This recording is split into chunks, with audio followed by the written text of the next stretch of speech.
কোনো একটা রাজনৈতিক দলের একটা প্রতীক নিয়ে খুবই হট্টগোল শুরু হয়ে গেল, রাইট? সেই প্রতীকটা দেওয়া হবে কি হবে না সেটার একটা ক্রিস্টাল ক্লিয়ার ব্যাখ্যা থাকবে। এটা তো ঘরোয়া বৈঠক না যে বাবার কাছে কিছু দাবি করছেন, বাবা বললো আমি দিব না। কেন দিব না? বাবা বললো আমি কোনো জবাব দিব না, আমি এটা দিলাম না।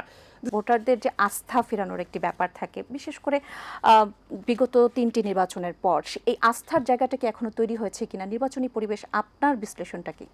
ধন্যবাদ আপনাকে। এটিএন বাংলার যারা দর্শক আছেন এবং আমার সহ-আলোচক যিনি আছেন দুলু ভাই, অবশ্যই সবাইকে ধন্যবাদ জানাচ্ছি। যে প্রশ্নটা করলেন যে আস্থার যে সংকট, আস্থার সংকট তখনই হয় যখন মনে হয় যে কোথাও না কোথাও কোনো ধোঁয়াশাটা থাকে। যদি একটা ট্রান্সপারেন্ট বডি থাকতো যারা প্রত্যেকটা জায়গায় একেবারে স্পষ্ট জবাবদিহিতার জায়গায় যেত, তাহলে হয়তো বা এই জনমনে এই প্রশ্নটা থাকতো না।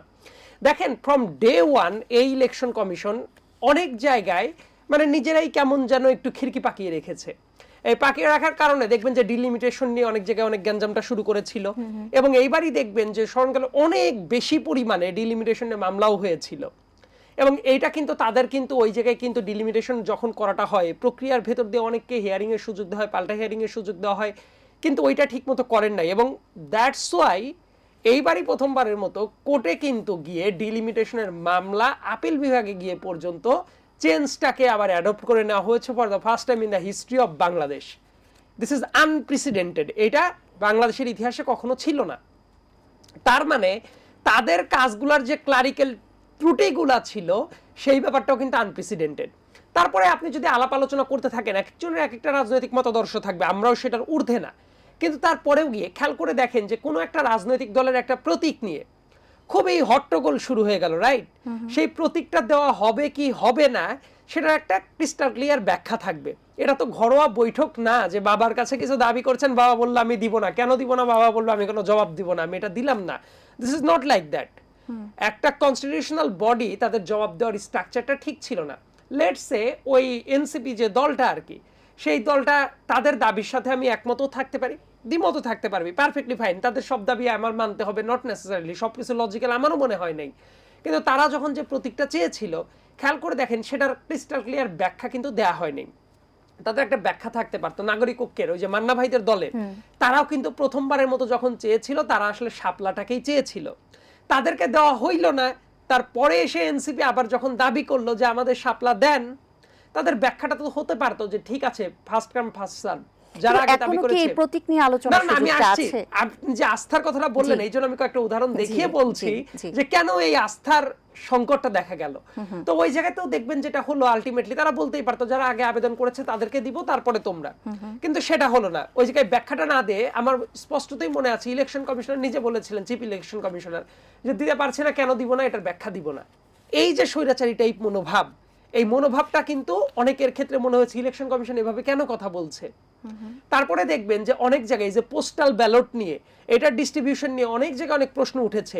সাধারণত প্রবাসে যারা থাকেন তাদের জন্য এবার একটা সুবর্ণ সুযোগ আছে ভোট দেওয়ার, এবং তারাও একটা ডেমোক্রেটিক ট্রানজিশনের প্রসেসের ভেতরে ঐতিহাসিক সাক্ষী হবে। এই ব্যাপারটা তো সবার জন্যই ভালো লাগার ব্যাপার কাজ করছিল, কিন্তু এই ব্যাপারটা প্রপার ট্রান্সপারেন্সি না মেনে যদি করা হয়, এখানে কিন্তু একটা ভস্কট পেকে যেতেই পারে, রাইট? আমরা অনেকেই বলছি, এবং কেন আর প্রধান উপদেষ্টা গতকালকে আশ্বস্ত করবার চেষ্টা করেছে 12ই ফেব্রুয়ারি নির্বাচন হবে, একদিন আগেও না একদিন পরেও না। এই যে শঙ্কাটা বারবার মানুষের মনে শঙ্কা কেন হচ্ছে, আপনার কি মনে হয় 12ই ফেব্রুয়ারি নির্বাচন হবে না? আমি এখন পর্যন্ত মনে করি সবাই তো নির্বাচনটা যাতে হয় সেটাই চাচ্ছে। হয়তো বা পর্দার আড়ালে অন্তরালে কেউ না কেউ হয়তো বা অন্য কোনো ছক কষতেও পারে, কিন্তু প্রধান উপদেষ্টা যখন বারবার করে বলছেন, তাহলে বুঝতে হবে যে পর্দার আড়ালে নিশ্চয়ই অন্য কোনো কোণে মানে মেঘ হয়তো বা কোথাও ঘনীভূত হয়, জন্যই উনি বারবার করে বলেন। এবং আরো একটা ব্যাপার, যেহেতু প্রধান উপদেষ্টা সাহেবের কথাটা বললেনই, উনি অত্যন্ত শ্রদ্ধেয় মানুষ আমার চোখেও, কিন্তু একটা ব্যাপার চিন্তা করেন, ওনাদের ভূমিকা তো রেফারির ভূমিকায় থাকা উচিত, রাইট? প্রধান উপদেষ্টা মনে আছে 2 দিন আগে একটা প্রোগ্রামে চট করে বলেই ফেলেছেন যে এবার এরকম ইলেকশন হইলে অনেক নতুন যারা দল গঠন করেছে তারা অনেকেই জিতে আসতে পারে। সেটা তো সম্ভাবনার কথা বলেছে। আমি বলছি নো, একজন রেফারি, পারফেক্ট রেফারি কখনোই খেলার মাঠে পরিচালনা করার টাইমের সম্ভাবনার কথাও বলতে পারে না। লেটস সে আপনি দেখলেন যে আর্জেন্টিনা আর ফ্রান্সের ফাইনাল ম্যাচ হচ্ছে, ওই জায়গায় যিনি রেফারি ছিলেন, খেলা যখন শুরু হবে তার আগে রেফারি ব্রিফ করে বলছে যে ও আমার মনে হচ্ছে এটা হইলে এবার আর্জেন্টিনা জিতে যেতে পারে বা এটা হলে ফ্রান্স জিতে যেতে পারে, তাহলে উনার লেজিটিমেসি নিয়ে কেউ না কেউ তো প্রশ্ন তুলতেই পারে। আমি বলছি না যে উনি এটা হয়তোবা করবেনই, আমি কিন্তু প্রত্যয় যুক্ত করে বলছি না, কিন্তু উনার এটা বলার কি দরকার ছিল? বরং এইটা যে বলা, তার কারণ কি মানুষের মাথায় একটা পারসেপশনটা আছে না ইউনূস সাহেবের মানে প্রত্যক্ষ সমর্থন বা বিভিন্ন জায়গায় এই দলটা গড়ে যেহেতু উঠেছে। তরুণরা অনেকেই So, participate এই যে করছে, একটা পাবলিক সেক্ষেত্রে তো- পারসেপশনটা ছিল, জি। সেই পাবলিক পারসেপশনেই তাহলে কি উনি আরো একটু মানে হাইপ দিয়ে দিলেন না ওই আলোচনাতে? এটার তো কোনো দরকার ছিল না, রাইট? আচ্ছা। সো এই জন্যই আমার কাছে মনে হয় যে এই জাতীয় বিভিন্ন জায়গায় যখন কথাবার্তা বলা হয়, কোনো কিছু করা হয়, সেটাকে কিন্তু আলাদা রকম একটা বার্তা দেয়। আবার দেখবেন একজন সরকারের উপদেষ্টাকে দেখলাম, মুর্শিদ সাহেবকে, মুর্শিদ ম্যাডামকে দেখলাম, উনি দেখলাম যে একটা সরকারি ক্যাম্পেইন চালাচ্ছেন, সেই ক্যাম্পেইনে একজন ক্যান্ডিডেটও আছেন, স্বতন্ত্র ক্যান্ডিডেট করছেন, ওনারা ওই ক্যাম্পেইনে অন্যান্য লোকের পাশাপাশি তাকে নিয়েও ক্যাম্পেইনটা করছেন। এটা কি বার্তা দেয়? মানে এই যে এই বার্তাটা, মানে আমি বললাম যে দেখতেন যে মুর্শিদ ম্যাডামের সাথে তাসনিম জারারাও দাঁড়িয়ে গেছে। আমি কিন্তু বলছি না তাসনিম জারার কাজটাকে আমি পছন্দ করছি না করছি, নো ম্যাটার, উনি জিতে আসতেই পারেন, আমিও শুভাকাঙ্ক্ষী, কিন্তু এই যে কাজটা হলো এটাকে একটা বাজে ইমেজ দেয় না? আবার দেখবেন ইলেকশনের মাঠে ডিসি অফিস থেকে প্রচারণা চালানো হচ্ছে, একটা ব্যানারের ছবি দেখা গেছে যে ধানের শীষের একটা ক্যাম্পেইনের ওই যে টেমপ্লেটটা, ওইটাই হয়তো বা কোনো জায়গা থেকে ফটোকপি করে বসিয়ে দিয়েছেন।